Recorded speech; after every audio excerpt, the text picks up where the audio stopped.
Hey everyone, I'm super excited to announce my next guest on this episode of the Cosmic Matrix podcast, Jordan Sather. But before we dive into it, I just wanted to remind you guys that there's always a second hour for our podcast, which is available at the membership section of my website. And you can sign up at veilofreality.com. It will give you access to all the second hours of all the podcasts and archives, and also access to the membership forum where we discuss many different topics and also have weekly Zoom calls, meetups. So you can sign up at veilofreality.com. And now, without further ado, enjoy the show. All right, I welcome you all to another episode of the Cosmic Matrix podcast, today with your host, Bernhard Guenther. And my very special guest today is Jordan Sather. And Jordan has been on my radar for a while recently, and just checked out his YouTube channel, which I highly recommend for you guys to check out. A lot of videos and materials, Destroying the Illusion. And he's been around for a while as well, and really appreciate his work because he dives deep into the current political climate, also deep into Q, and we're all going to talk about that as well, but also more into the fringe and the UFO phenomenon, the UFO topic. He has been the producer of Above Majestic a while back, and he's also very active on Twitter. And the first time I actually really came across is because one of your tweets got queued, so that was very intriguing. By Q himself. But welcome to the show, Jordan. Thank you, Bernhard. Appreciate you having me on. And I'm finally excited to do a podcast where I can talk about some more esoteric occult subjects. A lot of them I've done lately have been very political, very sort of 3D. So I'm good to, we'll combine those two. Exactly. Absolutely. Because it's so important not to we need to know what's happening in the world on a 3D level, on a 4D level, but what's happening with our inner work, the spiritual evolution, the evolution of consciousness, taking care of ourselves and all of that, and not to get too distracted by the madness at the same time. Mm-hmm. But, for people who are new to your work or you in general, can you give us just a little insight about how you started and when you get quote unquote red pilled? Right. Yeah. So the work I've been doing on the internet I've been doing for about 3.5 years now, but my sort of initial awakening phase came around 2011, I should say 12. And how it happened was that I was in college at the time, I think community college. I had a side job, and the side job I had ended, it quit. So I had to look elsewhere, and I ended up getting a job at a local health food store. Very local. There's only 2 or 3 shops. And at this place, I became exposed to all sorts of different belief systems that, of course, they never told me in school. And not only was I learning some hardcore information in terms of health, in terms of big pharma's corruption and everything like that, but I was also getting exposed to, I just quickly found the other rabbit holes. When you start looking into big pharma, you quickly learn that, a lot of the same families that started the allopathic medicine system in this country, the AMA and all that, they also funded the Federal Reserve and the banking systems and the energy sector and all these things. It's funny, at the health food store, in the little book section we had in the back corner, had a bunch of health books and things like that, and movies, The World According to Monsanto, movies on vaccines, things like that. But I found this one called Thrive. And I'd never heard of it before. And you're familiar with Thrive, Foster Gamble, pretty much everybody is. And I took it home and I watched it, and then it just all expanded from there. So this was all in 2011 and 12. Researched very heavily into ufology, into the sort of disclosure type stuff, into everything I could. And that sent me down a very dark night of the soul for a few years there through 2012, 2013, 14. Because I was sitting there thinking I'd just become exposed to all this stuff. And I was thinking 2012, there's a lot of talk back then about Earth changes, December 21st, also some talk of mass arrests and all sorts of things. And I was getting caught up by that. I was thinking that it was going to happen. I was hoping so hard that, relief from all this stuff. Because I had dropped out of college. I had said, I don't want to get brainwashed there and all that stuff. And was just working full time then. So I thought the relief was coming. Nazaro was going to hit or whatever. And that didn't happen. So that's why I ended up sort of getting into that dark night of the soul, 2013, 14, 15. I was thinking that we were all going to get rounded up in FEMA camps, and the end was coming for all of us. And it wasn't until 2016, 17, where I just kind of became fed up with everything going on, and I wanted to use social media to start just getting information out there. Because for so long I didn't even have a Facebook. I had tape over my computer, didn't use social media much because I was kind of paranoid, quite frankly, and busy with life and other things. But getting into end of 2016, around then, I was just getting fed up, wanted to start posting things. And then my journey onto really YouTube and doing this sort of as all my work, as my whole livelihood, rather than just sort of a side thing. It was really after the 2016 election, and especially after WikiLeaks dropped Podesta's emails in October of 2016. Because during that time frame with the political climate, I was so disenfranchised with everything. And I thought it was just, it was all going to be a lose for us. I thought Trump was controlled opposition. Hillary, obviously, is Hillary. So I didn't vote. I didn't participate. I just thought it was all going to be a lost game until those WikiLeaks emails dropped. And then Trump won, which I didn't expect. I don't think anybody expected. Some people probably thought he was, but I didn't think he was. And then it started sort of clicking for me. It started clicking in my head. I saw those emails drop. I saw Trump get into the White House, and then I saw the reactions after that with the Russia propaganda, a lot of arrests of human traffickers as well, and other sort of very dark criminals happened quite a bit early on in 2017 there. So I said, okay, maybe this is something different that's happening. And I got really activated to start making videos, YouTube videos, just every day, sort of dissecting the news, but also talking about different subjects, getting into those sorts of things. Also talking about UFOs. I had a big passion. UFOs, secret space program research, of course, the technologies they hide, 0-point energy and whatnot, discussing that. So I just used the internet to start communicating with people and getting a bunch of my thoughts and my information, my experiences out there. And it started kind of exploding from there. I just networked. I was a few years prior researching how to build a business in terms of strength coaching and personal training. So I applied those sort of marketing techniques that I was learning then to my new sort of information work or info business, whatever you want to call it. So I networked with bloggers, networked with other people making videos. I went to, I think, a couple of UFO conferences in the summer of 2017 there, met some folks, and kind of just exploded. And then Q came onto the scene. And when Q came onto the scene in October of 2017, I was doing my YouTube channel for about 9 months at that point, as well as posting on Twitter, Facebook, and these other platforms. So I was not new, but I was still learning things. And then Q came onto the scene, and I was lucky enough to find their particular posts very early on. It was day maybe number 2 or 3 that I caught wind of the drops they were making. Now, I had never been an avid 4chaner or 8chaner. I had never been literally onto those websites or knew much about them or what did they entailed. But once I started seeing these posts, I saw them on Twitter first.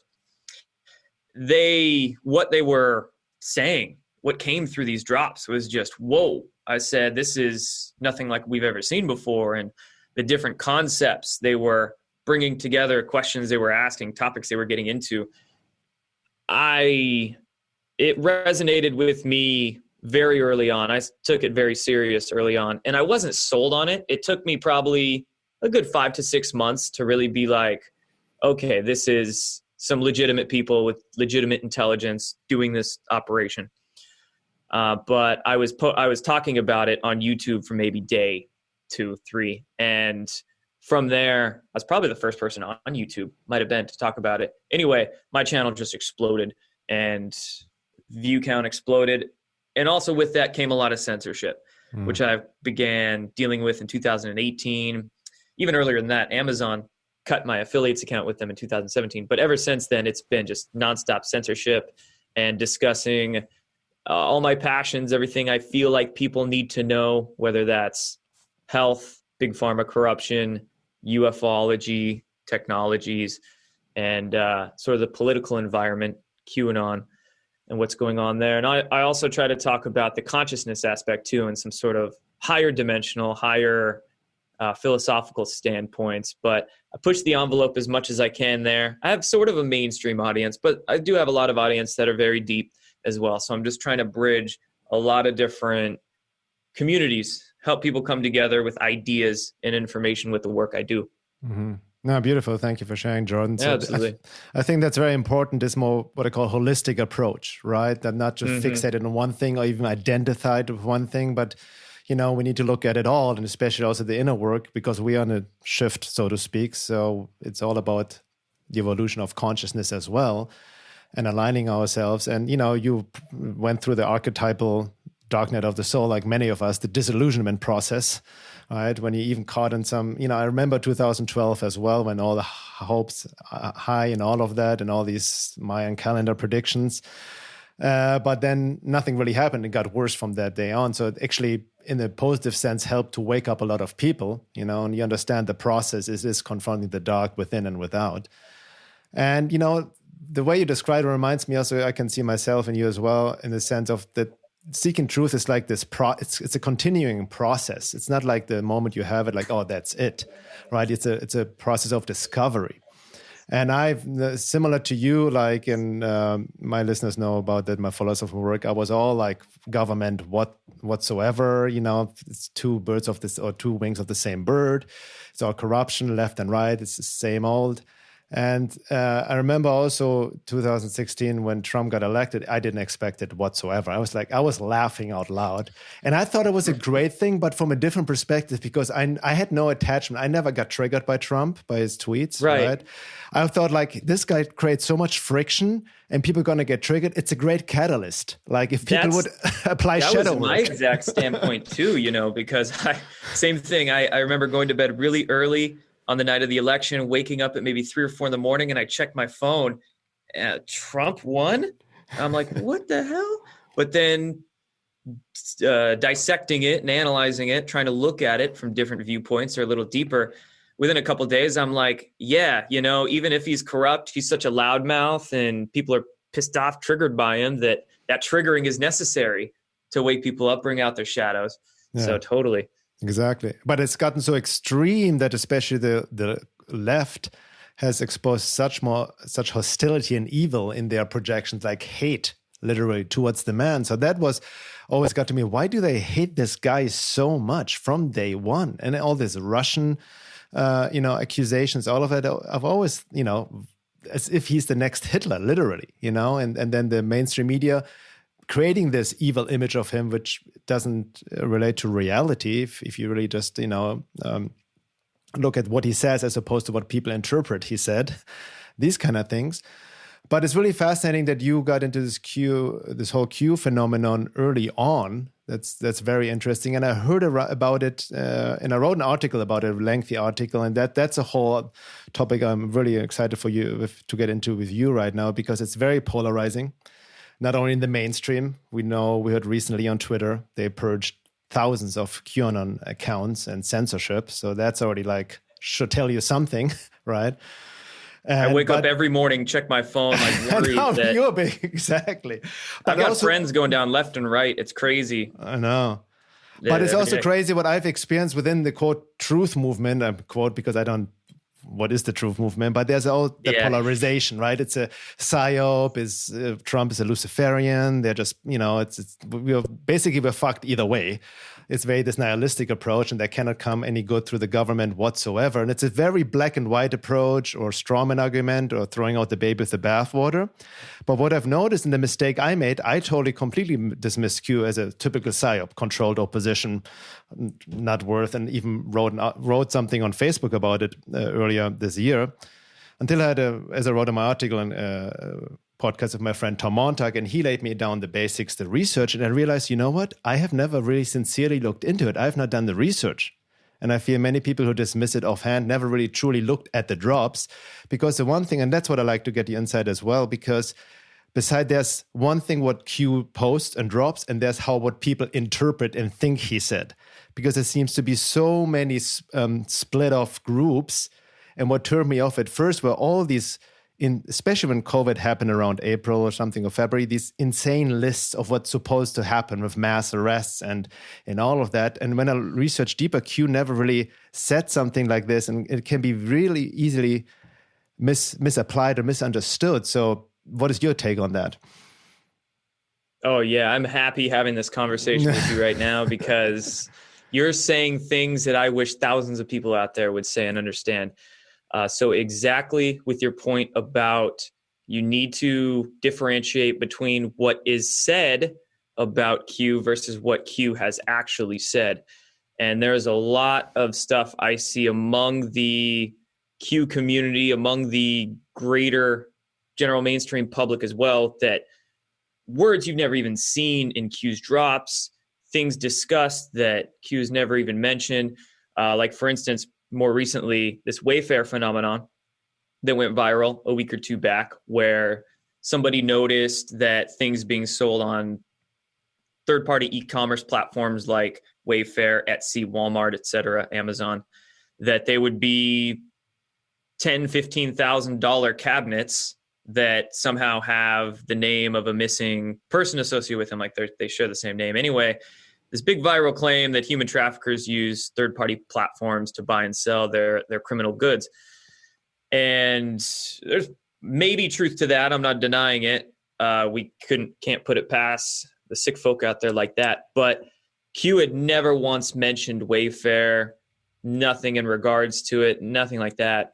But a lot of people out there think somehow they're connected. So you really have to just go to a website such as qmap.pub or qanon.pub. There's a lot of different amalgamation websites that take the drops from 8kun where they're posted now, because those are very tough websites to navigate, 4chan, 8chan, and 8kun. So it just takes them from those websites and puts it on a website where you can read them all without the extraneous stuff. qmap.pub is the easiest one to remember and go to, but just read the drops and nothing else associated with them, and see kind of where they lead and what you get. And also, I highly suggest, if you've never read them, go to square one, go to day one, literally the first one you can find, and then read them up to now chronologically. Because, yeah, I mean, I've spent, me personally, and I know others out there, have spent thousands and thousands of man hours combing through each and every drop. I've made 800 YouTube videos now, combing through the majority of them. And there's a story to be told about every single one. Because with the way this is going, I mean, what QAnon is, it's just a program. It's an operation being done where a group of people close to the White House, we don't know who they are, but a core group of people, less than 10, are disseminating intelligence to the public, basically. It's that simple. They're just disseminating intel, information, questions, cryptic statements, things like that, to get the public thinking and to totally subvert thinking and researching, and to totally subvert all of the controlled media that's out there. Because this is something that I didn't realize when I first started waking up in 2012. I thought I was going down all the rabbit holes, but the media one, see, I knew the media was fake, but I didn't realize how important it was and how fake it was. But now, it's all on display how fake the media is. And there's a reason why it's multi-billion-dollar industries, and because it's so important in shaping human perception and getting all of us to believe certain things. So they had to totally go around the mainstream media, but not just that, the alternative media too.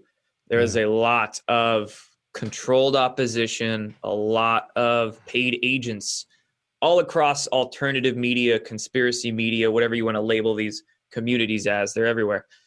And they talk about all sorts of things, whether it's politics or UFOs, or you even have your shills in the medical communities, the anti-vax health freedom communities. So it's just classic COINTELPRO that the intelligence community has always done for decades to stifle dissension and stifle rebellious movements that they don't want to do.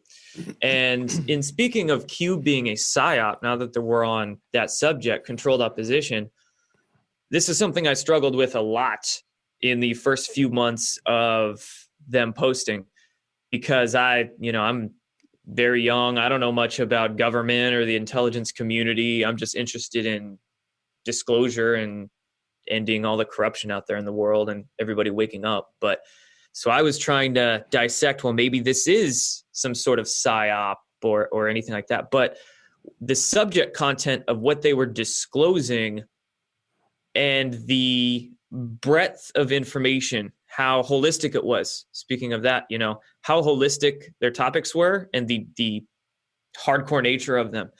Because if it was a psyop, this is something I was thinking to myself during those months, if it was a psyop trying to control the opposition or manage disclosure in some way, why would they be focusing on such topics like pedophilia and elite child trafficking, human trafficking, stuff like that? And not just that, but exposing the dark occult nature of these things, how people in our government are quite literally Satanists or Luciferians or whatever you want to label their belief system, but they believe very dark occult sort of stuff like that. It didn't smell of a psyop, a bad psyop, a negative psyop to me. Technically, by standard definition, it is a psyop. It's a psychological operation per se, but what isn't these days? But what's the intention behind the psyop? Is it being done for some good reason or bad? And I felt, I came to feel took a few months, but that it was a psyop that's being done with a benevolent intention. Not to say that Q is all-knowing or I agree with what they've done or what Trump has done 100%. So sure, we all have our different lenses and viewpoints, but I feel like there is good intention there, and they definitely do have access to inside intelligence. So I'm just going to roll with it while it's going, right? If I'm not attached to it by any means, that's when you start getting dangerous sorts of thinking, when you become attached to your information sources, your idols out there. But it's something where I still feel like overall it's definitely beneficial to everything going on. And the holistic nature of the subject content too. They weren't just talking about politics or human trafficking or sort of 3D struggles like that. But over time in the Q drops, they also started discussing topics like secret space programs. And they ended up confirming about a year into it that, yes, space programs exist outside of public domain. Extraterrestrials exist. It's super duper classified. They started making posts like this. So then I said, oh, wow, they being a program associated with Donald Trump, it's of course going to try to go for the mainstream conservative crowd. But here we also have these intelligence insiders and white hats disclosing that kind of stuff to a mainstream crowd. So yeah, it ended up making me become very passionate about the movement and believe in it quite a bit. Yeah. No, thank you for sharing. You made some excellent points. Some of it's very easy to fall. A lot of skeptics fall into this exaggerated black and white thinking, right? Is it good or bad? Is it a savior or not savior? These extremes. And like you said, the danger is if you become over-identified, because I can even see when I researched Q and whatnot, there are a lot of QAnon followers who can become over-identified. Right. Yes. And that's the only lens they look through Q, and finally there will be mass arrests and evil will be done and away with. But you and I know that doesn't work this way. It's not about externalizing, but not throwing out the baby with the bathwater. How come there can be totally good people within the government knowing about the corruption, doing the best they can, considering the forces they are up to? It's obviously not going to happen overnight. That's why I'm also saying people wait for these arrests. I mean, these forces they are up against, and understanding now, that was also a big wake-up call, similar as for you, the power the media has. I didn't realize it until recently. in terms of shaping the perception. We see it right now. They're all in panic overdrive mode with the whole censorship recently happened with these doctors as well. But going back to Q, when I researched the raw drops, a lot of what this intel was confirming what I've researched over a decade already, and even going deeper. It verified a lot of things. And another note, since you have been in there for so long, I'm sure you heard of Neon Revolt. I read his book, Q Revolution. It's excellent. Oh, what did you think of it? I haven't read it yet. I really like it. If anybody wants to get into, he lays it where it was written in 2019. So, up until then. But it's extremely well written, extremely well researched. I learned even more about it, how Q started and all of that, and all the intel drops. And he's done what a lot of these anons have done, you yourself. Like, I realized Q's just giving hints and drops. It's for you to do the research. They ask more questions, give hints, rather than just like information. They help people to think and do their own research. That's what people don't understand.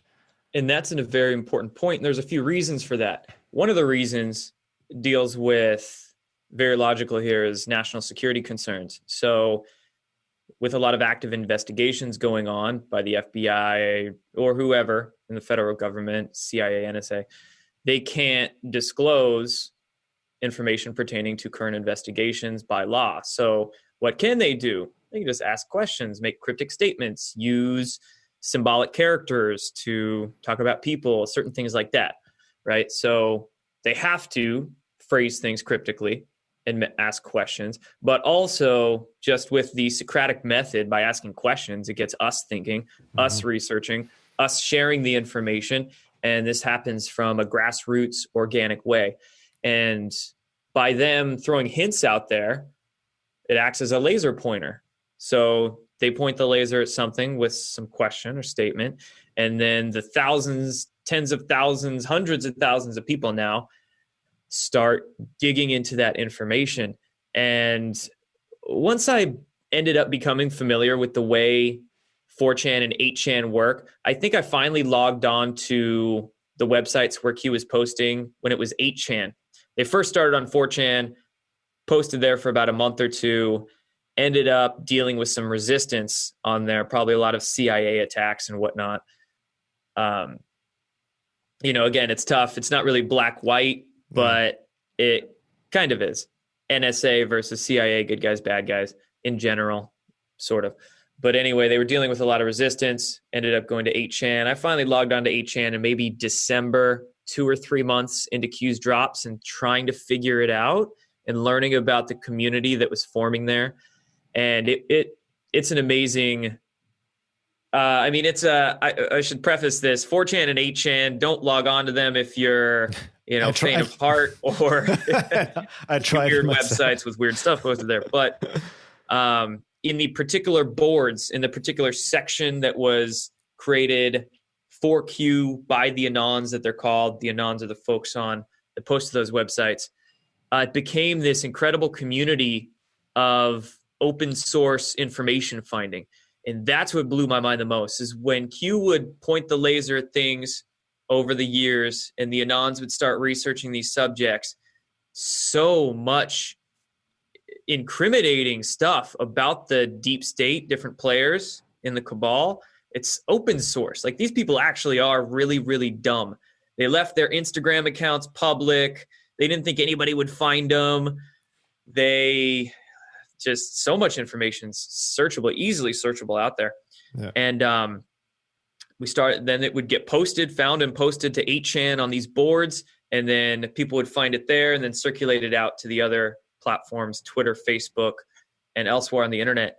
And the research effort that created, literally, this is such a genius operation. These guys behind Q, whoever's written on the core of that project, it's so genius that they've basically initiated the whole citizenry, activated, catalyzed a bunch of people to start helping them with intelligence gathering. Yeah. And a lot of this information, this intel that started getting posted by the Anons, by people, average Joe out there just researching in his spare time, to 8chan, a lot of that has probably been used in federal investigations. They basically have a bunch of free man hours that people donated to dig up dirt on cabal members. So it's really incredible, the multifaceted nature of this, different things they're doing with it. They're waking people up. They're getting information that people are researching for them. Also, a very important point to note about the QAnon operation is the idea that disinformation is necessary. Classic counterintelligence tactics. Yeah. So a lot of people get caught up by certain things Q might say that don't come true or aren't correct, or they get confused. And there's a lot of naysayers, probably shills, controlled ops out there who say, oh, Q is fake because they're wrong, or it's whatever.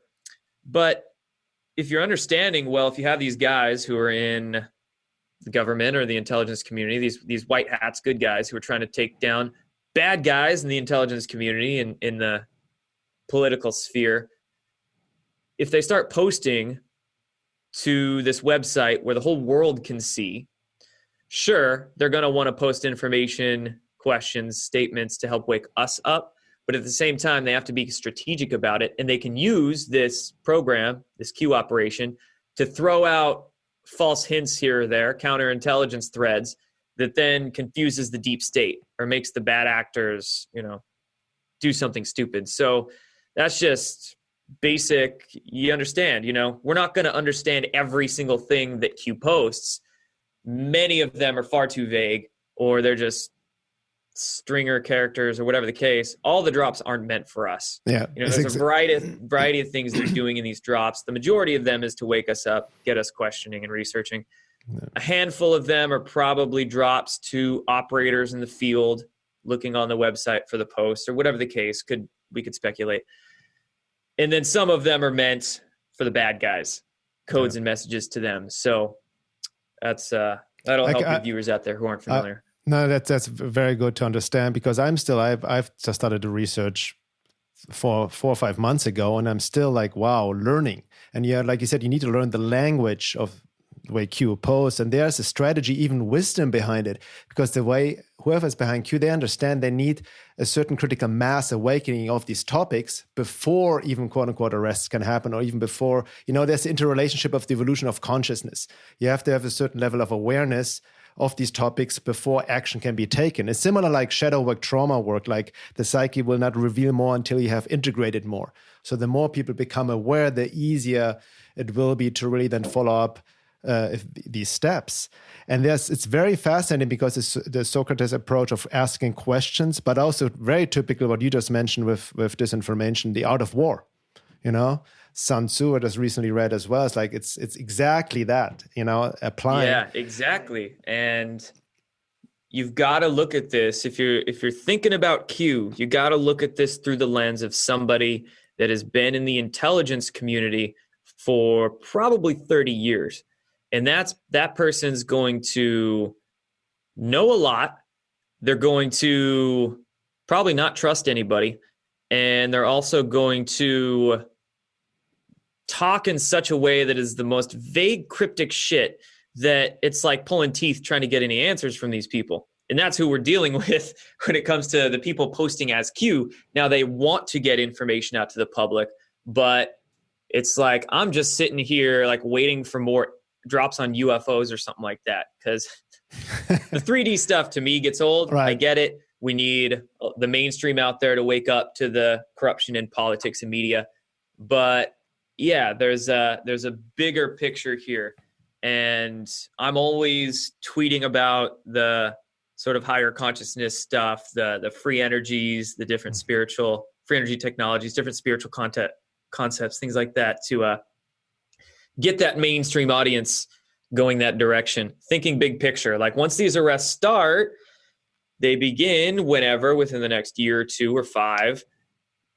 That's just the beginning. That's just the start of the snowball. Then we have to sort of redo this whole paradigm around us. Yeah. It's all built on falsities. That's a very important point. People feel like, even in the QAnon movement, over idealistic savior projections. Oh, once the arrest done, we're done and over. No, this is just like you mentioned. That's why at first I didn't get much into, even for me, where I'm coming from, Pizzagate and the Q stuff at first. Yeah, it's just 3D matrix surface stuff. But it may be for us, but still it needs to start somewhere, and people have to become aware of it before we can go deep and the dominoes start to fall.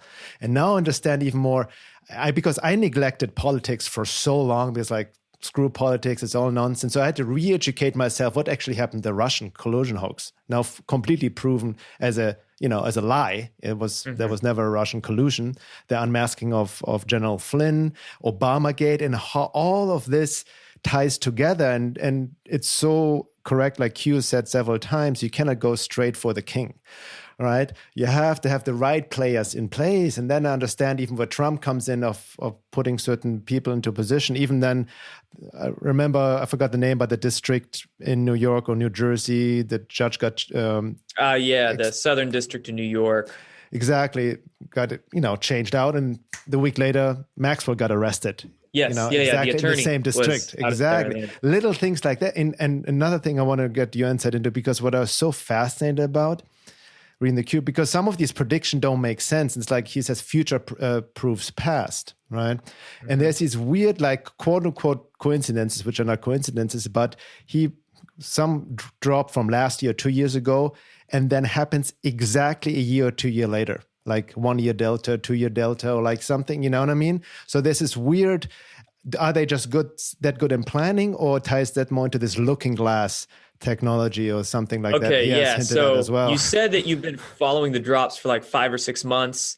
And then you said you read Neon Revolt's book, which came out in 2019. So I was wondering if you saw the Project Looking Glass drop, which was like the end of 2019, right in the middle of that time frame. Yeah. Yeah. Well, if we're dealing with, especially looking at some of the names and players involved, head of the NSA, right when Trump was elected and came into power, was Admiral Mike Rogers, who had actually warned Trump about the spying that the Obama administration was doing on him. So Mike Rogers is basically a white hat, a good guy. He was leading the NSA. I mean, we don't know if Mike Rogers is associated with Q or not, but the picture I'm painting here is that these guys, whoever's on Team Q and connected into the Trump White House, they've got access to, of course, a lot of projects, a lot of goods that the government has, the intelligence community has. And as in the conspiracy UFO world has heard for a long time, that these certain technologies like Project Looking Glass were being developed back in the 70s, even in 80s, and just kept very secret for a long time. So it makes total sense that, well, whatever the deep state was working on a few years ago, that they thought that when Hillary got into office, we can turn this on, or whatever the case. Well, Trump won. So guess what? Different people have them now, people you didn't expect. And they're going to start using all that right back against the bad guys. And with Project Looking Glass, from the research I've done, I don't know what you particularly believe about it, but for me, I think of it as like a remote viewing device for time. Mm-hmm. So I don't particularly subscribe to too much of the time travel narratives that are out there, but I do think it's a lot more possible and doable to see potential futures and remote view what could happen, sort of Minority Report style, right? Like the movie. So makes complete sense that these military intelligence insiders would be using Project Looking Glass to see what could happen, what the deep state could be doing, what this drop could do in the future, what's going to happen on this day in the future, so they can make a very vague drop here, and then later on it proves it. So people are like, whoa, these guys are, magicians or something like that. Totally. Yeah. You can just speculate as to what is really going on behind the scenes, but I would think that that's definitely happening. Yeah.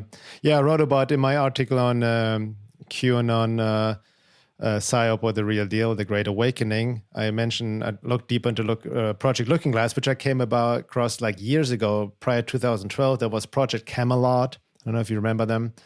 I came across Carrie Cassidy and Project Camelot. And she had somebody 6 or 7 years ago, yeah. Exactly. She had somebody on. I forgot his name now. It's in my article about this. Was it Bill Wood? Yeah, the ex-Navy SEAL guy, talked about Project Look. It was really fascinating because what he talked about is similar to what Q talks about, that nothing can stop what's coming, because after 2012, the timeline got locked. And it's like this end game chess game where even the both players know the outcome, but they're still playing it anyway, So there's something weird happening, even from it, which I see I'm very, from a divine perspective, divine will, nothing can override divine will, that we are playing out this game from a higher picture perspective. And, we just have to go through the process. We have to play our roles, but nothing can stop what's coming. It takes even a much bigger meaning in light of the evolution of consciousness or divine will or Project Looking Glass, rather than just what in the lens through Q. So it's really fascinating when you bring in this. Yeah. And I agree with you. It's not about, time traveling. It's more like, aligning with a certain timeline and really seeing where the trajectory is going. And they definitely seem to have access to that kind of technology, in my view, anyway. Yeah, it's really interesting to see these different sort of communities start to absorb into each other in certain ways and work out the kinks in between them. So, for instance, I see what's going on in the Q community. I see what goes viral there, and different ideas like time travel and this about UFOs. There's certain things that go viral there that aren't really true, but I'm like, oh, they're trying. It's great. And then I see the more higher consciousness community, and they're getting into the political sort of things more, exposing the sort of dark side of that spectrum. And then they're coming together. It's great. It's great to see. But it's interesting, but you also mentioned as well before, you cannot expect, it's not that Trump is perfect or QAnon is perfect, because people like the cynics or over skeptical, well, Q is not exposing 5G, is not talking about 9/11 and all of this. It's like it's not like Christmas and they are doing everything, exposing all of it, right? They play their specific role. But what would you say to people who say like, well, he's not really exposing 5G, we're getting into technocracy anyways, and all of that? Great question. And on one hand, you might be surprised at what they've actually discussed in Q's drops. There's definitely been talks on, for instance, 9/11 and different things like that. I was just getting into it with some flat earthers the other day. Pro Q people who were flat earthers, pro flat earthers. And I'm really confused. I'm like, in one drop, Q literally said the earth is not flat. So have you even read what they've posted? So that's a start. And then moving on to, well, why haven't they talked about this or that or this or that? And there could be a variety of reasons. There's certain things that I wish they would talk about more, because that's me. We all have our own biases. True.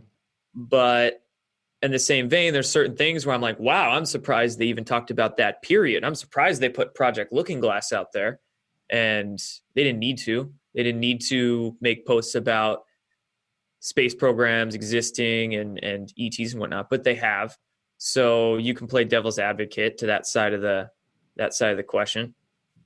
And on that same vein, there could be strategy involved with why they haven't talked about certain things, or even the relevancy of certain things. Why would they talk about geoengineering? Yeah, we all know they spray up in the sky here and there, but it's not really relevant to what they're trying to accomplish right now with their particular program, their operation in play. And say vaccines. Okay, let's bring up the vaccine topic as an example. So on the public surface, Trump seems to be pro-vaccine. You can actually debate that. He's made a lot of tweets in the past that were definitely anti-vaccine, but for COVID, for the cameras, for the optics of the situation, he seems to be pro-vaccine at least the last 5 months, since the mainstream media has been pressuring us all with the coronavirus. But at that same vein, Q has made some drops that are against vaccines, expose vaccines a little bit. Definitely exposes big pharma, much more lately than they have early on. But so it's strategy. There's a lot of strategy in play. You have to understand optics. So if Trump were to go anti-vaccine right now openly, what would the mainstream media do? Eat him alive. They would have a field day on his ass. Yeah, it would be awful. And so he can't be openly anti-vaccine. They're so hard on the vaccine topic. It's even tough to be a moderate with vaccines these days. The media would just go all over you. So Trump sort of has to be pro-vaccine right now. They can use Q to expose it on the back end, but there's certain things Trump has to do for the camera. It's all about the optics. And that's just the reality of the situation. And that can be discussed in terms of maybe 5G too. They've talked about 5G Trump has talked about 5G in terms of, well, China controls it, so we don't want 5G. It should be American. Who knows what could be the reasoning for that? I'm sure President Trump doesn't want to alienate the whole telecommunications industry. So if he was openly anti-5G, that's going to make a lot of people wonder. He still has to appeal to a mainstream audience, very mainstream audience. But granted, I wish he would talk about 5G more, vaccines more, something like that. No, I think I just want to say, I think you made a really good point. Like you said before, we have our own bias, what we would like to talk more about Trump, but we're not. It's easy for us, behind the screen on the keyboard, let's expose everything. Yes, but to put yourself in the shoes, the forces that I mentioned before, Trump has to deal with the projections, the hate, and the role he's playing. Right. So there has to be a certain strategy on his part. And then the cynics or would say, well, then everything is coded now what he says. It doesn't mean that Trump is perfect, but he has to have a certain strategy himself. That's just really what it comes down to. It's just basic applying politics in the positive sense, not to deceive people, but to have a certain strategy to go along with it, And even what happened now with hydroxychloroquine, he already talked about it a few months ago. And now we had, let's get to this in a bit later. And then the whole frontline doctors came out, it's censored all over, right? So even with that little topic is so much opposition. What can you imagine if he would flat out come out, say well, vaccines are dangerous, let's not do it. And 5G as well. So there has to be I agree, the certain strategy and we need more patience, so to speak. Right. And earlier you brought up the idea of the worship. There's nobody's going to come down and save you, save me. Nobody's going to come down and save us. We have to do it really ourselves. And there is a large contingency out there that views Trump and Q as being the saviors of humanity, like a fundamentalist Christian thinks Jesus is there to save them. And I don't really vibe with that particular sort of mindset. And those people can get very sort of funneled and narrow viewed. I just view it as like a two-way street. Trump and whoever's behind Q, they need us and we need them, basically. They wouldn't be here without us researching, sharing the information, helping support the movement, all that. We wouldn't be here without them, with Q, and of course everything that they're doing from that end. So no, it is a communal, I guess we could say we're all in it together. If you want to use that cheesy phrase everywhere these days, we really are. So no, I don't view them as being any sort of savior, but at the same time, they are helping us most definitely, but it's also up to us. Exactly. They just play a role like we play our role. It's not putting you all, things, all bets on one horse, so to speak. You still got to do their own work. I think what a lot of critique comes from me, myself included, when I didn't look into it, the Q slogan, trust the plan, enjoy the show. It just makes people complacent, just sitting back. But now having looked at deeper, people are doing a lot of work and research and a lot of work to spread awareness about these topics. So that's action. Even, more than that needs to be done as well. Our own work, inner work, all of that. But, it is, I can see how it can be easily misconstrued, the whole Q phenomena as just a savior trap. Which similar ties into the UFO phenomena of the savior, archetype. The aliens are here to save us, kind of thing, right? Oh yeah, they really get us with a lot of those false savior archetypes, psyops out there. Whether it's Nazara, we're all going to be saved by money. We're all going to be saved by aliens. We're all going to be saved by this politician or that politician or whatever the case. They really get us there. But you brought up this great point that I just forgot here for a quick second, but it was what were we just discussing in terms of Q? It was just bringing in that they just play their role, and it's not to put all your bets on the horse, so to speak, all your money on one horse, so to speak, and just not project these saver qualities into it, but playing our own role. And was saying about the slogans of Q: trust the plan, enjoy the show. Yes, that's what I wanted to get into. So the idea of complacency, and that is a big one that makes a lot of people question and makes them think it's a psyop.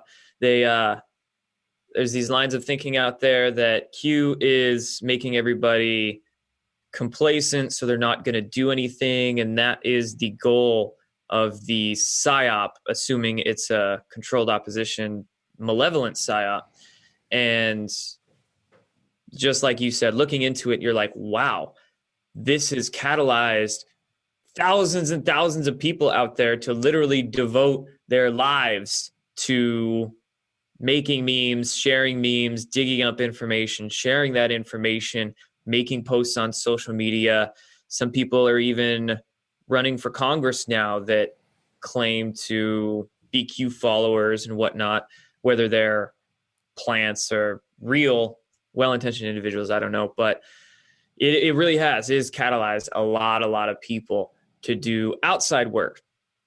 I do also see some inside work being done. Granted, it sort of follows when you start waking up to a lot of this stuff. A lot of that inner work is, I wouldn't say all of it, but a little bit of it is naturally going to have to happen, dealing with that sort of darkness in the world. I would like to see a lot of that turn inward, though, most definitely. And that's why I think people like you and even me here, who are kind of more big picture thinkers, esoteric thinkers, we're going to have to step in and maybe even help the Q community wake up a little bit more, because I do kind of see a very fundamentalist Christian savior mentality there in that standpoint. But no, yeah, it's the way I see this whole Q operation, even Trump's terms, plural, as we'll say. I don't think 2020 is going to go any other way. So it's really just playing that part for now, these 4 to 8 years. And then after that is going to be much different, I believe. Yeah, I think that's a key point, not to, again, people waiting, well, the predictions haven't come true. There are no mass arrests. First of all, considering what we've discussed before about purposely spreading disinformation by Q to throw off the enemy, that has become very clear for me researching the Q drops. It needs to be done. Then the Project Looking Glass, that you cannot just right away understand certain information and that just reveals themselves in a month, week, or year from now. And just having patience with the process, because you have to realize, for people who've done the research like you and I and others as well, the forces of the cabal, the evil forces, hostile forces we're up against, they're not going to give up easily without a fight. I mean, we see everything what's happening in the world right now. That's became the big realization. COVID, BLM, Antifa, the Marxist socialist agenda, and all of that is all these assets, all assets deployed, as Q would say, from the deep state to counteract the exposure. And actually everything is relating to the elections as well, which I would have not believed a few months ago. But they're trying to interfere with what is coming, right? So there's this huge opposition, so that the right players need to be put in the right positions. Even I watched yesterday the House hearing with AG Barr. Mm-hmm.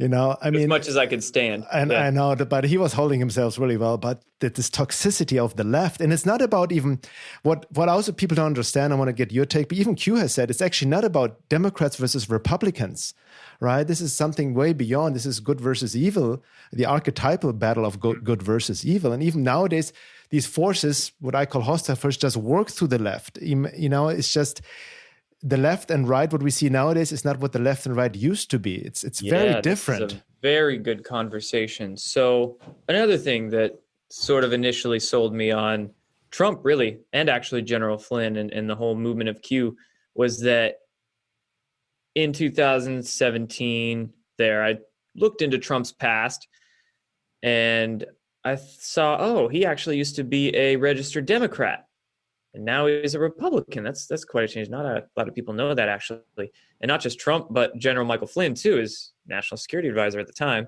I saw, oh wow, he used to be a registered Democrat, and now he's a Republican too. So I started thinking about it and putting the dots together. And really, what happened is that, before 5 years ago, left wing, right wing, they were two wings of the same bird. It was almost black and white, we really could say. There might have been some good guys in government, but they were so compartmentalized and kept out of the dark and everything. It might have been just dumb too, that they didn't realize what was going on. Left wing, right wing, all controlled. Well, come 2015, there was a caucus that formed in the Congress called the Freedom Caucus, and a few newer Republicans began joining that particular caucus. Then we had Donald Trump announce his presidency. He worked a lot with mainly the Freedom Caucus Republicans. And then in 2017, too, the first year of Trump's presidency, we started seeing a lot of Republicans start not seeking re-election, basically just drop out of Congress. All over the place. Democrats, too. A lot of them, their excuse to leave public service was sexual misconduct claims. Remember all those sexual misconduct allegations came all against Hollywooders and politicians, too. Weird. Well, we learned later on through Q's drops, they didn't start posting until the end of 2017. This phenomenon started happening a little before that. But we ended up learning that the people who are basically saying that a sexual misconduct claim is the reason why they're stepping away from public life is because they were one of the ones that took a deal. They took a deal and said, okay, I'll give you the goods, or I'll give up easy, and if you guys let me off easy, and they went out.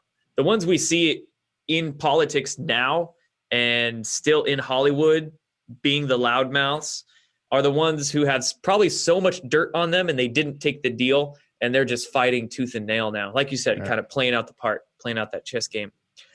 But a lot of Republicans gave up really early on. And Paul Ryan stepped down as the Speaker of the House. A lot of Republicans. So basically, it looked like the Republican Party just got sanitized. A lot of the Bush, John McCain, they say he died of brain cancer, but I think he was probably taken out behind the scenes by the good guys, tribunaled. But we saw a lot of those just corrupt Republicans get out of there.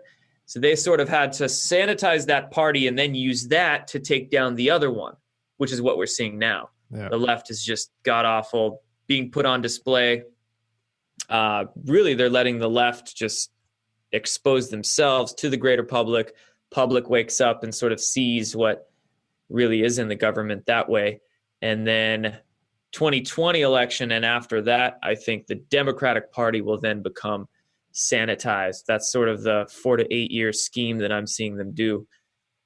And it's sort of incredible to watch all this happen now. There's still a lot of people out there who are in Q community that are very tied on to the conservative label, the Republican label, got to be right wing.